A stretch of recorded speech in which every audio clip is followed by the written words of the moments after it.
This quiet stretch of Sweet Springs caught my eye with its fog and stillness.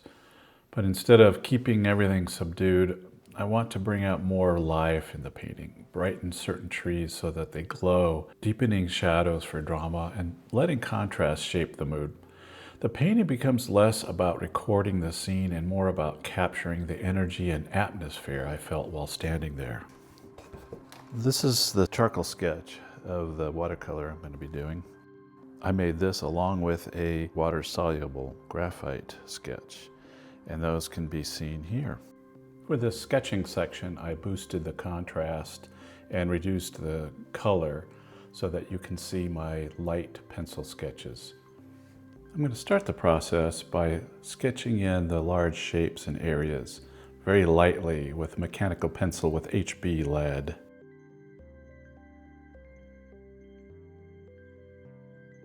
So I've got a water area at the bottom. Comes about here, I think. All the way across, and then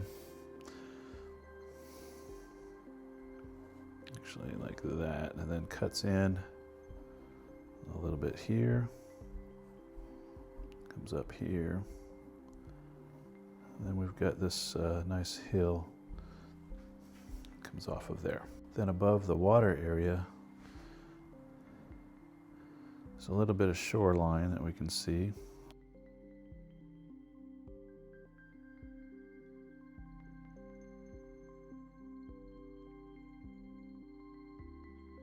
I'm just going to draw in the major shapes.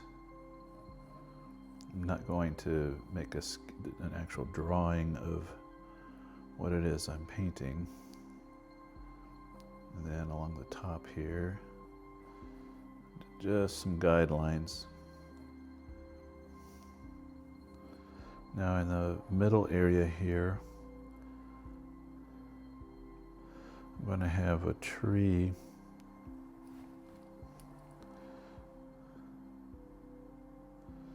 that is it's very bright. Interesting edges.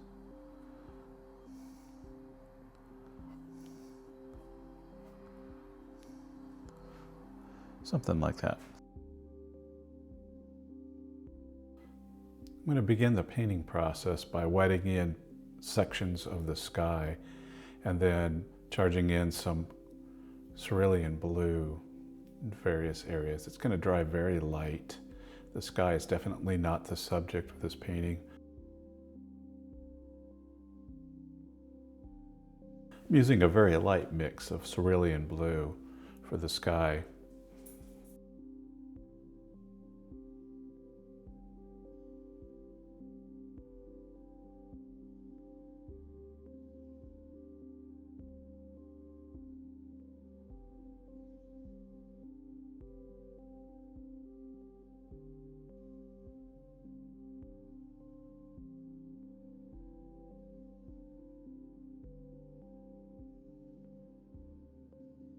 Now I'm going to grab a little bit of the Hansa Yellow and some yellow ochre and do some underpainting underneath some of the trees that are going to be in the center area or the center of interest, as well as some of the tree trunks and branches.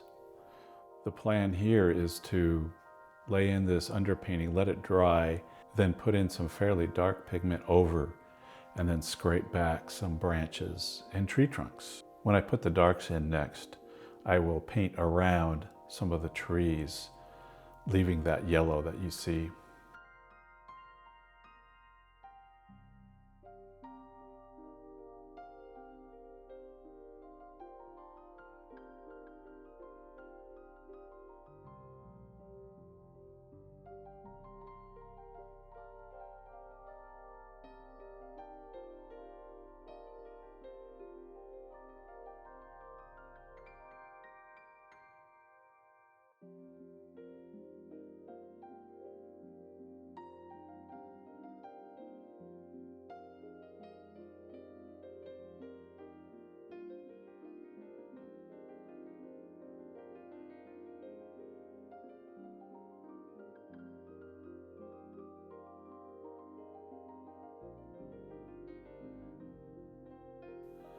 Now that I've finished the underpainting, I'm going to wash in all the dark areas, which is pretty much the center portion all the way across the painting.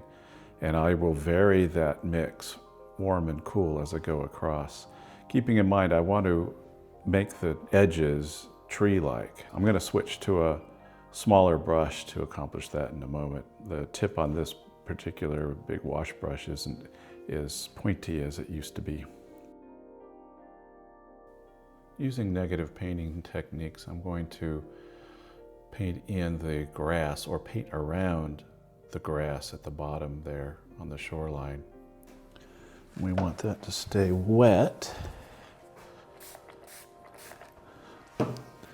My goal here is to wash in this entire section with this dark paint before the whole thing dries.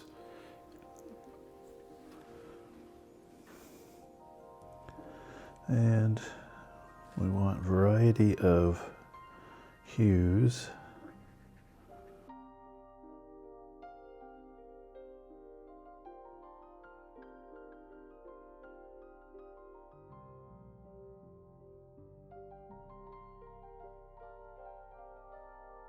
And we're going to come around and shape this tree with some negative shapes here.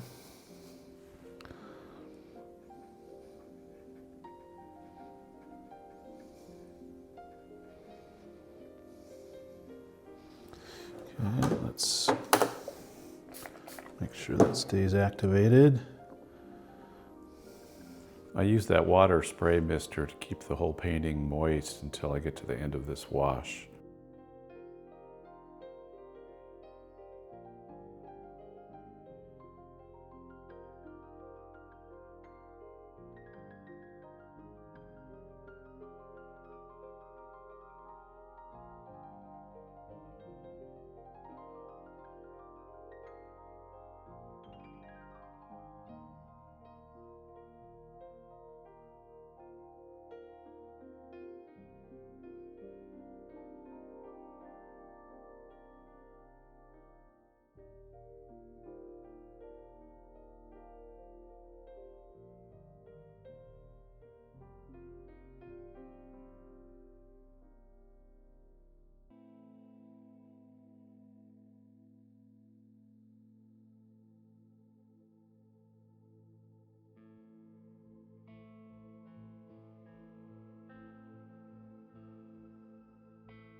Okay, those are my two tree shapes.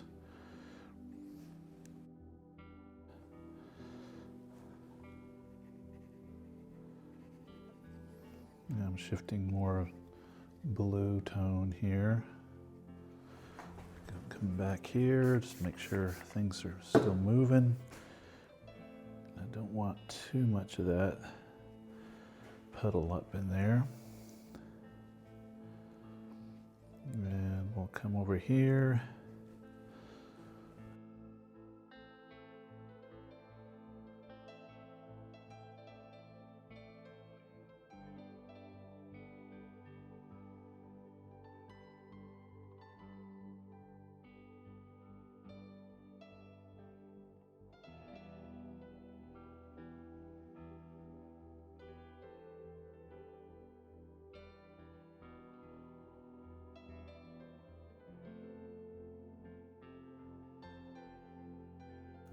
I decided to go ahead and add some more cool tones to the left side of the picture there and darken it as well.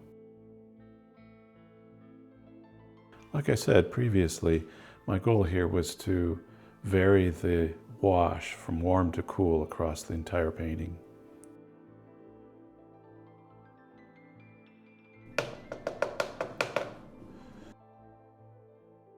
Using a dry brush, I'm going to soften the edges in a few places along the top of the trees there, just to add some edge variety.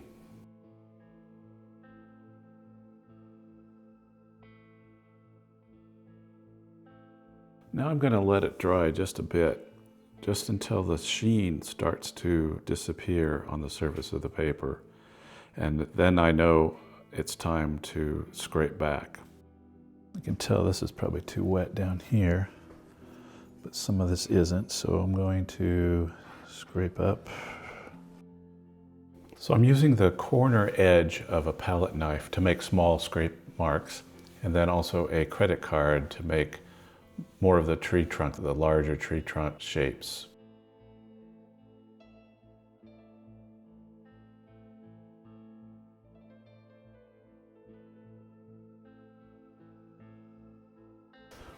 We can make a couple little branches come off of that. Almost has a birch tree look to it.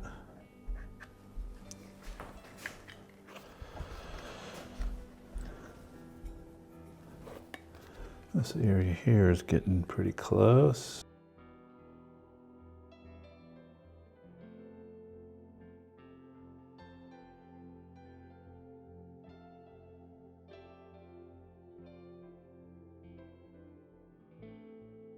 And this area back in here is going to get some.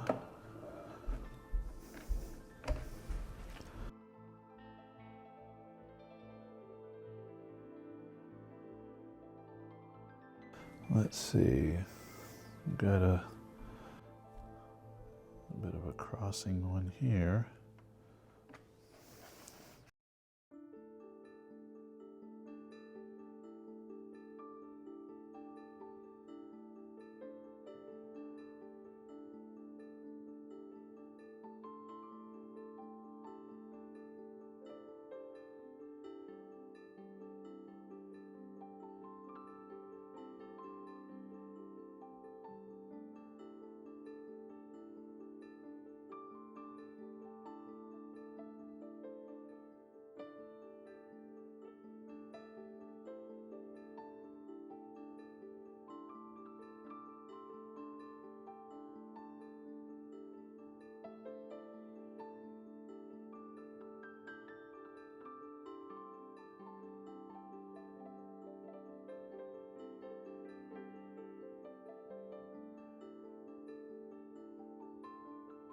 Pretty dry right there.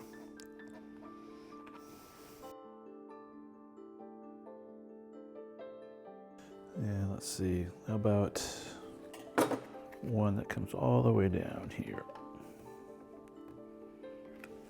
There we go. What I'm going to do now is work on easing some of the edges on these plants here, or these trees here. Not all of these edges need to be hard. Using some Ultramarine Blue, Cerulean Blue, and a little bit of palette muck, I put in the water area down below the shoreline there. I'll come back in and darken that later. And I also used the bottom of the piece of paper off the painting there as a test. That blue stripe at the very bottom is not part of the painting. Using some warm and cool pigments, I'm going to paint in the trees in the foreground. The lightest part's already done. That's the yellow that we put down as an underpainting.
Now I'm going to add in a few small details to those 3 trees, just to sell the idea that they're trees and give them some structure. As I finish up this painting, I just want to highlight a few things I was really aiming for. You'll notice I use both warm and cool pigments. I think the cooler dark blues in the background really help set the mood, while the warmer touches of gold and yellow add a spark of life and energy. Another key idea here is contrast, not just the light and dark, but also the soft and hard edges, and even the contrast between calm areas of wash and more active textured passages. I like how the granulation added perceived detail to the trees. This balance helps give the painting depth and keeps the viewer engaged. And most importantly, I wasn't trying to make a literal copy of a photo. Instead, I painted for mood and feeling. I wanted to capture the atmosphere standing at the edge of the woods where the light just barely breaks through the trees. By focusing on expression rather than accuracy, the painting becomes more personal and hopefully more evocative for the viewer as well. Thank you very much for watching. If this is content you enjoy, please subscribe and give it a thumbs up. And I'll see you next time.